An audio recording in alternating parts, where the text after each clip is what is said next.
তিনি কি ভেবেছেন যে তত্ত্বাবধায়ক আসলে ওনাকে কোলে তুলে ক্ষমতায় বসিয়ে দেবে?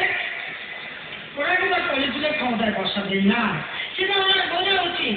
গণতন্ত্র যেন বাধাগ্রস্ত না হয় সেদিকে দেশবাসীকে সজাগ থাকারও আহ্বান জানান তিনি। 12ই মার্চের মহাসমাবেশ বানচাল করতে নাশকতার কথা বলে সরকার নিজেই বিশৃঙ্খলা সৃষ্টির ষড়যন্ত্র করছে বলে আশঙ্কা প্রকাশ করেছেন বিএনপির ভারপ্রাপ্ত মহাসচিব মির্জা ফখরুল ইসলাম আলমগীর।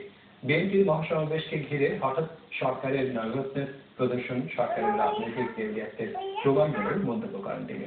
বুধবার দুপুরে দলের কেন্দ্রীয় কার্যালয়ে সংবাদ সম্মেলনে ভারপ্রাপ্ত মহাসচিব এসব কথা বলেন। যে তারাই নিজের এই নাশকতা সৃষ্টি করে অথবা আপনার একটা অশান্তি সৃষ্টি করে তারা এই মহাসমাবেশটাকে তারা বানচাল করে দিতে চায়।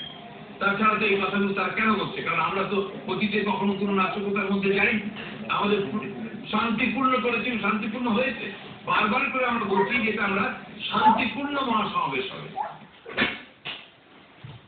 বাংলাদেশের নিযুক্ত সৌদি দূতাবাসের দ্বিতীয় সচিব খালাদ আল আলী নিহত হওয়ার ঘটনায় বুধবার বিকেলে পুলিশ বাদী হয়ে গুলশান থানায় একটি